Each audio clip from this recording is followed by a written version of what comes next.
산상수훈은 하나님 나라 백성이 어떻게 살아야 하는지를 예수님께서 직접 가르쳐 주시는 내용입니다.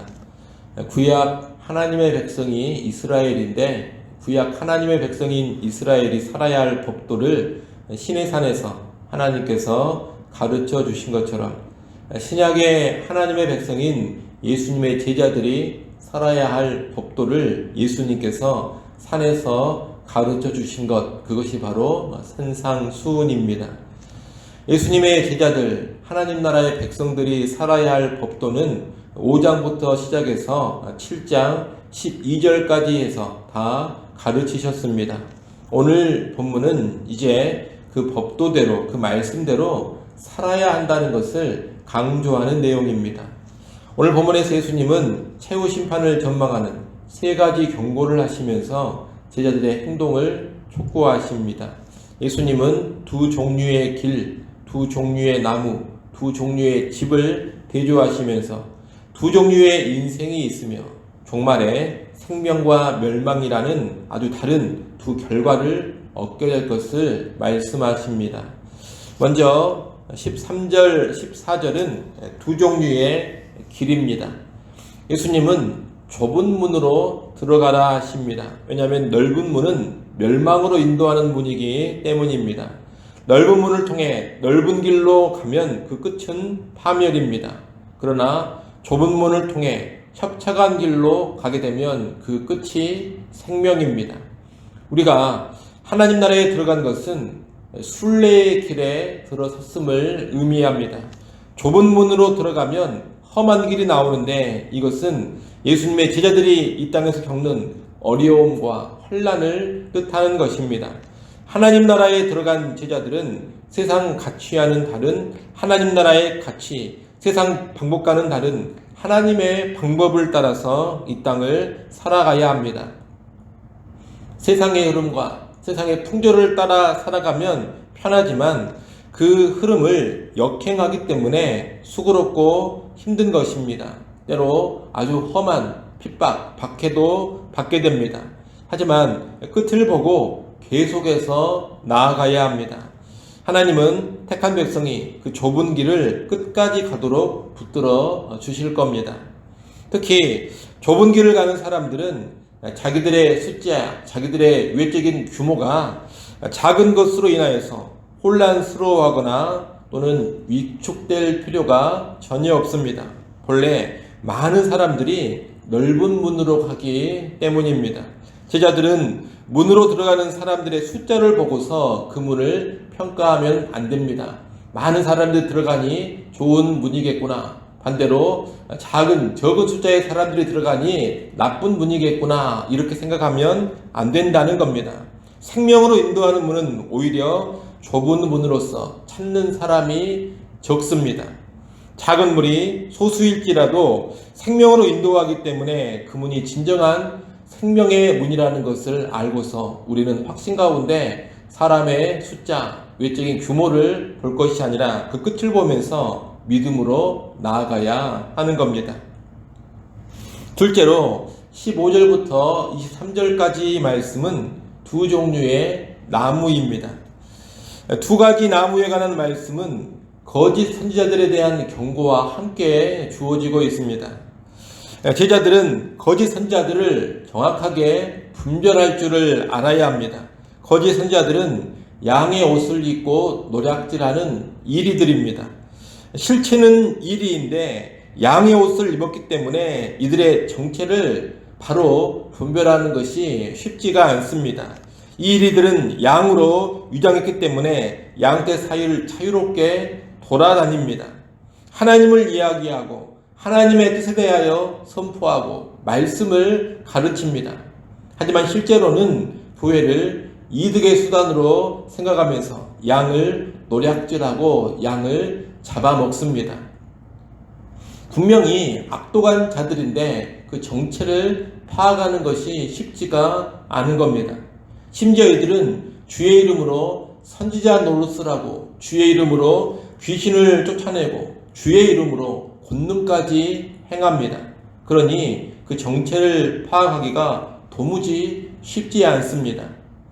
하나님을 말하고 하나님의 말씀인 성경을 선포하며 가르치고 거기에다가 특별한 권능, 특별한 능력까지 보여주고 있으니 어찌 그 정체를 쉽게 파악할 수가 있겠습니까? 그들은 일일이 분명한데 사람들에게서 위대한 하나님의 사람으로 훌륭한 선지자로 탁월한 주의 종으로 여겨지는 겁니다. 예수님은 이런 자들의 정체를 정확하게 파악할 수 있는 기준을 하나 제시합니다. 그것은 바로 열매입니다. 거짓 선지자들은 그 실체가 반드시 열매로 드러나는 것입니다. 좋은 나무는 좋은 열매를 맺고 나쁜 나무는 나쁜 열매를 맺습니다. 이것은 자연의 법칙일 뿐만 아니라 영적인 법칙이기도 합니다. 거짓 선지자들은 절대로 좋은 열매를 맺지 못합니다. 거짓 선지자는 여러분 감동적인 말씀을 전할 수도 있고 귀신도 쫓아내고 아주 놀라운 권능도 행할 수 있습니다. 거짓 선지자들은 수많은 사람들에게 감화를 끼칠 수도 있습니다. 소위 교회 안에서 은혜라고 하는데 사람들은 거짓 선지자의 가르침을 들으면서 큰 은혜를 받았다 이렇게도 말할 수가 있는 겁니다. 또 거짓 선지자는 사역에 큰 성공을 가져올 수도 있습니다. 그 거짓 선지자가 가는 곳에 수많은 사람들이 몰려다닐 수 있는 겁니다. 하지만 거짓 선지자는 절대로 좋은 열매는 맺을 수가 없습니다. 다른 것으로는 다 속일 수 있지만 이 열매 하나만큼은 절대로 속일 수가 없다는 겁니다. 그렇다면 이 열매라는 건 무엇이냐? 산상수훈의 가르침에 따르는 삶의 방식을 의미합니다. 더 간단히 말하면 하나님 말씀에 온전히 순종하느냐 순종하지 않느냐 이것입니다. 좋은 열매를 맺지 않는 나무는 불에 던져집니다. 거짓 선지자들 역시 불에 던져지게 될 것입니다. 사람들에게 많은 인정을 받고 사람들에게서 많은 환호를 받았지만 거짓 선지자들의 결국은 하나님 앞에 심판받아 불에 던져지는 것입니다. 그러니 제자들은 다른 것이 아닌 열매로 사람을 파악해야 합니다. 지도자 역할을 하는 사람들을 다른 것이 아닌 열매로 분별할 줄을 알아야 합니다.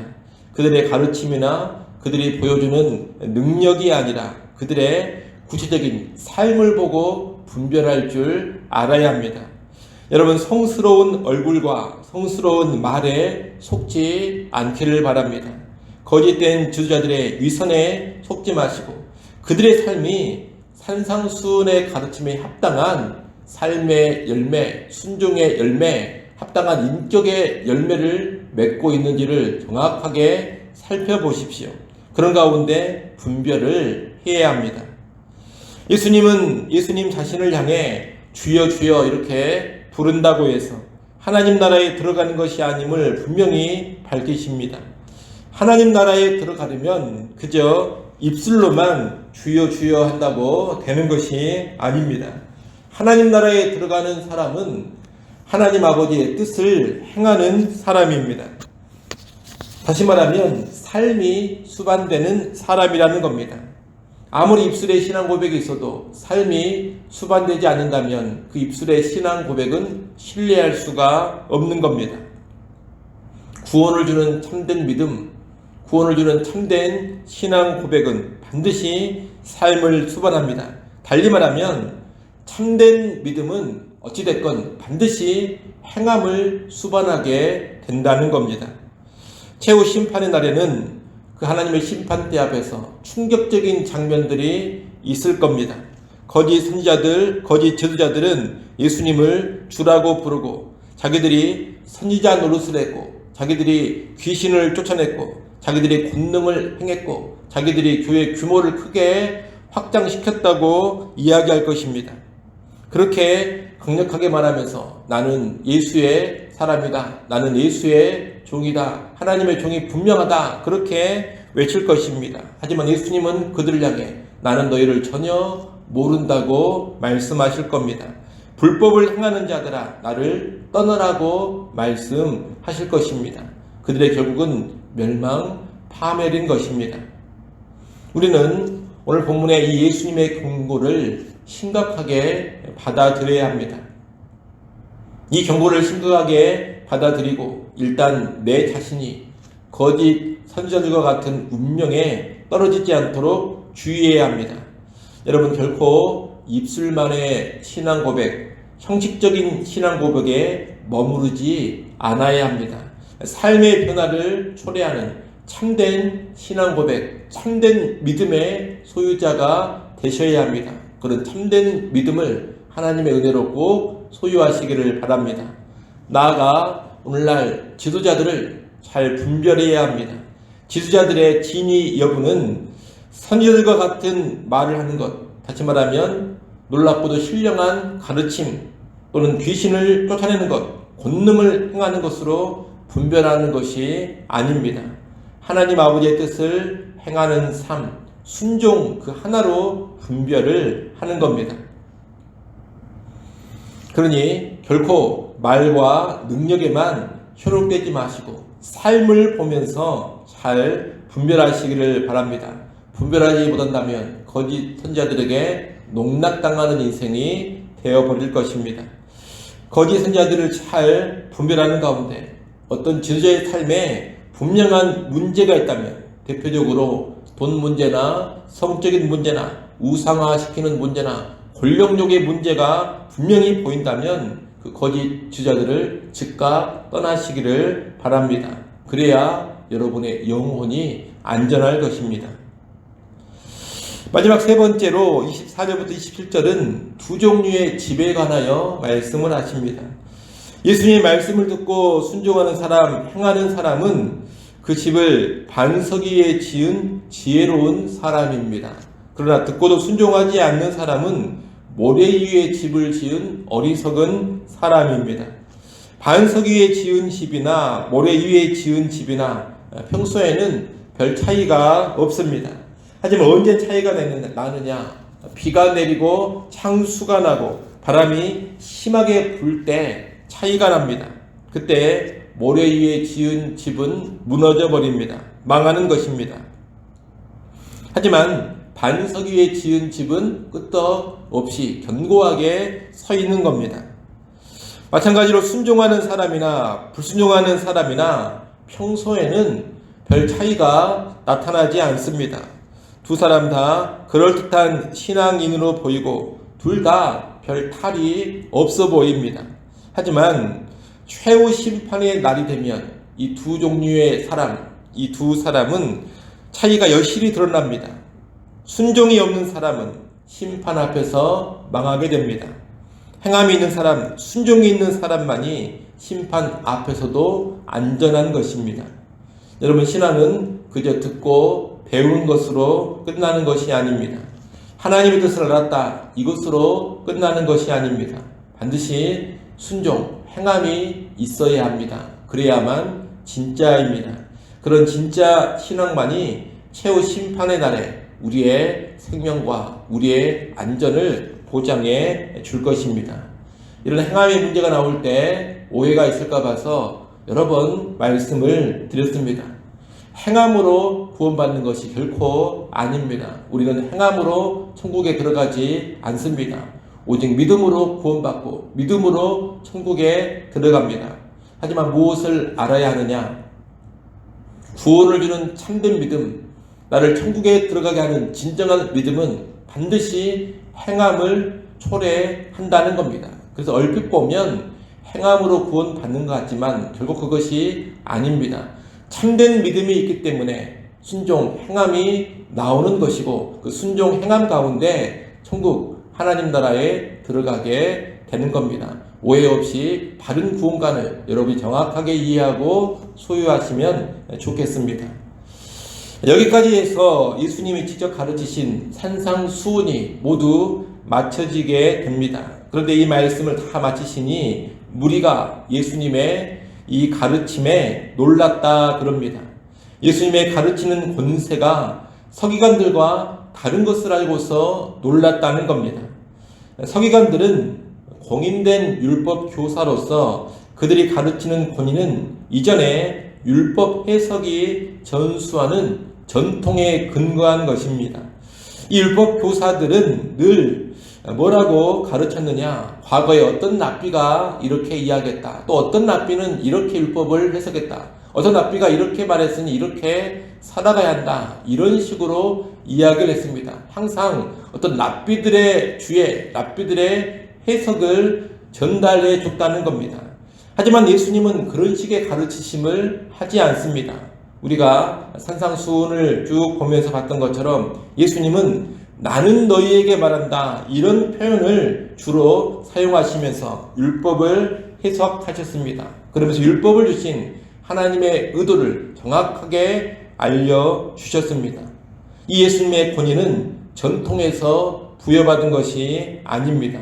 하나님께로부터 받은 직접적인 것이고 내재적인 것입니다.